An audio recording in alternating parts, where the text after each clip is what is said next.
Bueno, pues estamos en guerra, en una guerra que comenzó hace mucho tiempo cuando la serpiente tentó a Eva en el Edén y desde entonces pues estamos en una guerra que se está haciendo cada vez más fuerte. Pero las guerras se caracterizan porque hay ejércitos y a los ejércitos se les reconoce por su uniforme. Tú puedes ver a una multitud de tropas que vienen a lo lejos y aunque no tengan armas, solo viendo a esos soldados vestidos con sus uniformes, pues sus uniformes ya atemorizan, ¿no? Porque hacen ver la presencia de ese ejército. En mi vídeo que titulé ¿Y qué me pongo? Hablaba sobre la manera de vestir de los laicos y hoy pues quiero hablarles a los sacerdotes y a los religiosos. Pero me refiero a esos sacerdotes y a esos religiosos que salen a la calle vestidos de incógnito. Esos sacerdotes y religiosos que nadie sabe que lo son porque van vestidos de camuflaje, ¿no? Van vestidos como el resto para pasar desapercibidos. Y a esos sacerdotes y a esos religiosos es a los que va dirigido este vídeo. Porque el hecho de que ellos no vistan como lo que son, como miembros de un ejército de Jesucristo, que ellos no vistan como sacerdotes o como religiosos es una herida en el corazón de Jesús. ¿Y cómo puedo saberlo yo? Pues porque Jesús le dio una oración a Santa Brígida, la oración conocida como la oración de los 12 años. En la sexta oración hay que rezar un Padre Nuestro, un Ave María, un Gloria y luego la oración que se le ofrece a Dios Padre es la siguiente. Padre eterno, por medio de las manos inmaculadas de María y el Sagrado Corazón de Jesús, te ofrezco a tu Hijo en la cruz, cuando lo clavaron y lo levantaron, las heridas en sus manos y en sus pies, y los 3 hilos de la preciosísima sangre que derramó allí por nosotros, las extremas torturas del cuerpo y del alma, su muerte preciosa y su renovación no sangrienta en todas las santas misas de la tierra como expiación de las heridas contra los votos y normas dentro de las órdenes. Y luego la oración continúa. Pero la primera intención con la que se ofrece esta oración es reparar las heridas contra los votos y las normas dentro de las órdenes. Y una de esas normas, uno de esos votos, es vestir el hábito que esa congregación tenga, tanto sea una congregación de hombres como una congregación de mujeres.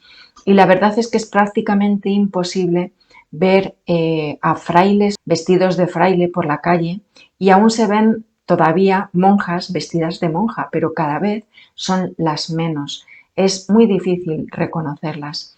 Y cuando empezaron a vestir de laicas, pues se las identificaba porque llevaban el crucifijo colgado del cuello, pero es que ahora ya ni eso. Y aunque el refrán diga que el hábito no hace al monje, permite reconocerlo. Y ahora mismo es muy difícil reconocer quiénes son sacerdotes y quiénes son religiosos. De igual modo, los sacerdotes están obligados a vestir de sacerdote, a vestir de una manera que permita a todo el mundo reconocerles como lo que son, a reconocerles como sacerdotes.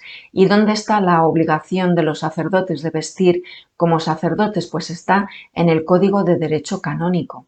En el artículo 284 dice así: los clérigos han de vestir un traje eclesiástico digno, según las normas dadas por la Conferencia Episcopal y las costumbres legítimas del lugar. Pero eso significa que el traje eclesiástico no es un traje de chaqueta, no es un pantalón y una camisa. Y el Catecismo de la Iglesia Católica también se refiere a la manera de vestir. En el número 1563 dice lo siguiente: el ministerio de los presbíteros, por estar unido al orden episcopal, participa de la autoridad con la que el propio Cristo construye, santifica y gobierna su cuerpo. Por eso, el sacerdocio de los presbíteros supone ciertamente los sacramentos de la iniciación cristiana. Se confiere, sin embargo, por aquel sacramento peculiar que, mediante la unción del Espíritu Santo, marca a los sacerdotes con un carácter especial y así quedan configurados con Cristo sacerdote, de tal manera que puedan actuar como representantes de Cristo cabeza. Es decir, que los sacerdotes representan a Cristo y por lo tanto se les debe reconocer como sus representantes. Se debe de saber quiénes son sacerdotes y quiénes no, porque si no, no lo estarían representando. El representante comercial de una empresa va con ropa que le permite identificarse y representa a la imagen de la marca a la que representa, ¿no? De la empresa a la que está representando, y va con el uniforme de la compañía, con un logotipo, con un boli, con un algo que lo representa. En el número 1582 dice el Catecismo: como en el caso del bautismo y de la confirmación, esta participación en la misión de Cristo es concedida de una vez para siempre. El sacramento del orden confiere también un carácter espiritual indeleble y no puede ser reiterado ni ser conferido para un tiempo determinado. Así que aquí vemos la importancia del sacerdocio. El ministerio del sacerdocio, el sacramento del sacerdocio, es para siempre, es perenne, y es una marca que identifica a ese sacerdote con el sacerdocio de Jesucristo. El sacerdote se convierte en un representante de Jesucristo para siempre.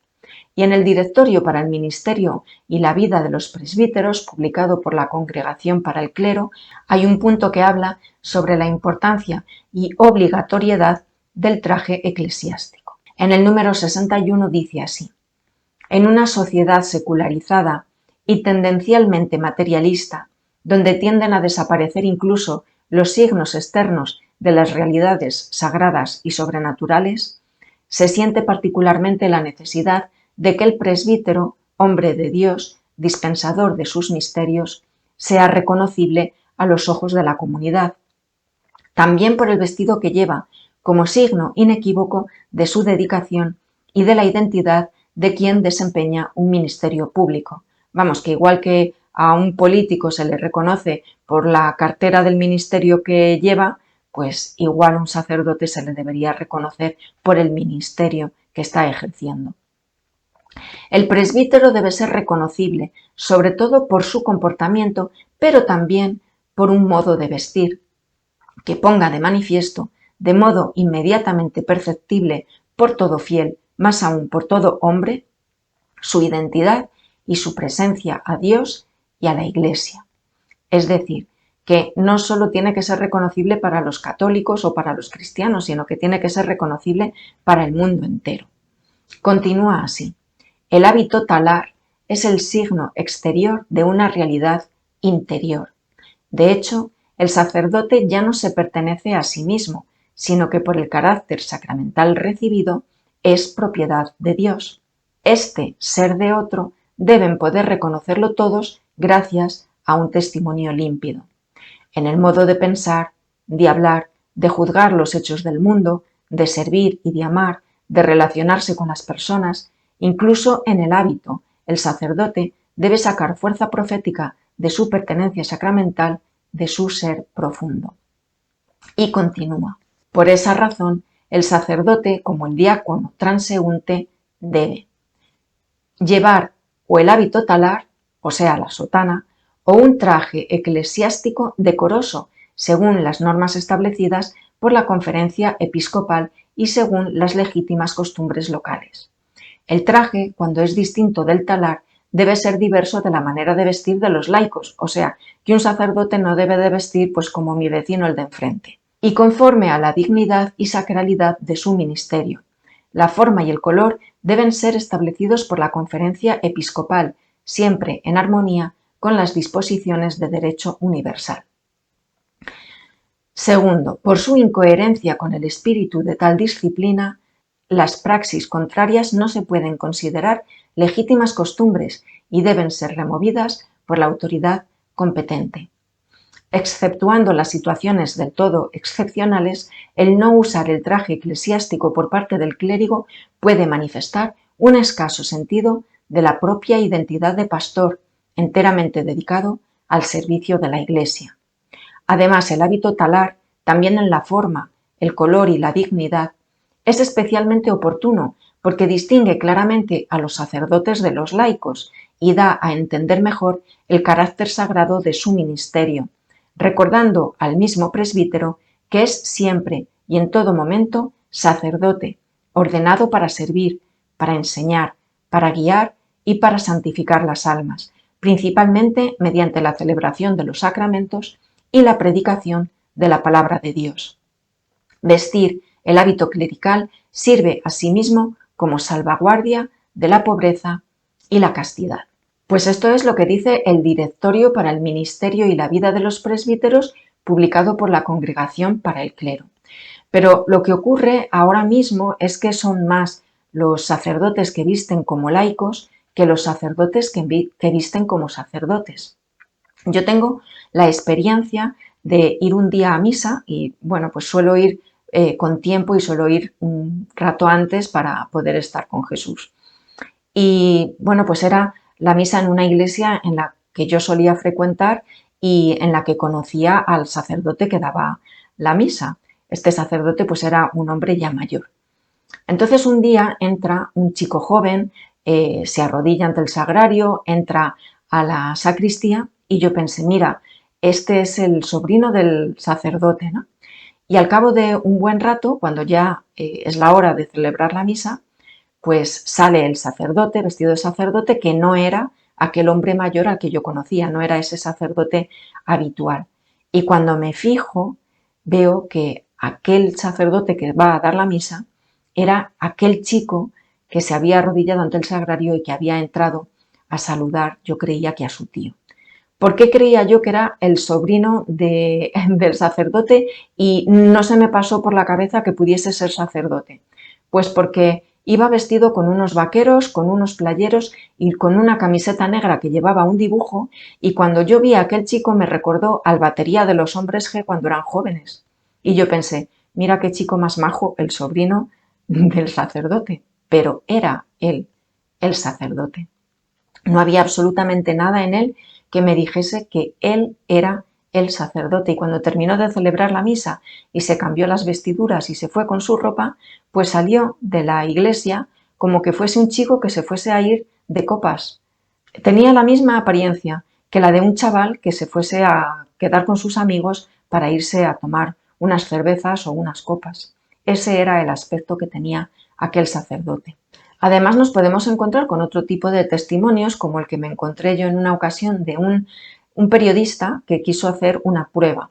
Quiso saber qué era salir a la calle vestido de sacerdote. Entonces, pues consiguió una sotana y salió a la calle a pasear, simplemente a pasear vestido de sacerdote. Y se dio cuenta en aquella experiencia que al ir vestido de sacerdote era mucha la gente que se acercaba para hablar con él, que se acercaban para pedirle ayuda, para pedirle consejo, gente que se encontraba agobiada y que el simple hecho de encontrarse con una persona vestida de sacerdote les abría esa confianza y les permitía acercarse a él, cosa que de otro modo pues no habría sido posible. Y sin embargo, aquellas personas se habían acercado a él al verle vestido de sacerdote pensando que era sacerdote y pidiéndole ayuda, ¿no? Y él escribía aquel artículo diciendo o hablando sobre la importancia que tiene la vestidura de sacerdote y el gran bien que hace, a todas las personas, ¿no? Porque sirve como, decía en lo que hemos leído ahora, sirve como testimonio de la presencia de Dios. Y muchas personas se acercaban a él para pedir ayuda. Reflexionando sobre el tema del uniforme en los ejércitos, pues también he llegado a pensar en los superhéroes. Superman solo se ponía el traje de Superman cuando salía de misión. Mientras tanto, se disfrazaba de Clark Kent y quería pasar desapercibido. Pero los sacerdotes o los religiosos no son superhéroes que tengan misiones puntuales. Un sacerdote y un religioso se han comprometido a tener una misión permanente con Cristo, se han comprometido con Él y le han prometido una fidelidad y una misión, cumplir con una misión para el resto de su vida. Por lo tanto, lo de quitarse el uniforme de Superman para vestirse de Clark Kent, pues tampoco parece que sea una opción acertada, ¿no? Viéndolo en términos de superhéroes. No hay ningún motivo para vestir de incógnito. Y ese es el propósito de este vídeo. El propósito es dirigirme a usted, sacerdote, o a usted, religioso, a usted, religiosa. Dirigirme a ustedes y hacerles reflexionar el por qué salen a la calle y no salen vestidos como lo que ustedes son. ¿Por qué parecen avergonzarse de ser misioneros de Cristo, de ser esposos de Cristo? ¿Por qué parecen avergonzarse de haberle hecho una promesa a Jesús de trabajar para Él y para su reino de manera permanente? Yo soy una mujer casada. Yo antes llevaba muchos anillos en las manos y ahora solo llevo uno. Solo llevo este porque es el único importante, el único que tiene valor, el único que tiene un sentido y un significado. Y por eso me he quitado todos los demás y solo salgo a la calle con la alianza. Pero si yo me quitase la alianza para salir a la calle, mi marido se ofendería muchísimo y se ofendería con razón, porque ¿qué motivo tendría yo para querer salir a la calle sin alianza? ¿Qué motivo podría tener yo para que la gente no reconociese en mí una mujer casada? Pues cuando ustedes visten de seglar, cuando ustedes visten de incógnito, lo que están haciendo es quitarse la alianza para que nadie sepa quiénes son ustedes. Y de la misma manera en que mi marido se ofendería mucho si yo hiciese eso, ustedes deberían pensar en cuánto puede estar ofendiéndose Jesús cuando ustedes salen de incógnito a la calle.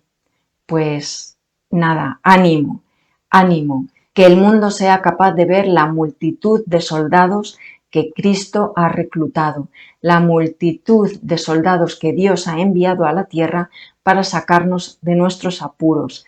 Y den ustedes gloria a Dios vistiendo sus uniformes de guerra, que nuestro capitán no es de los que abandona. Josué capítulo 1 versículo 9. ¿No te mando yo? Esfuérzate, pues, y ten valor.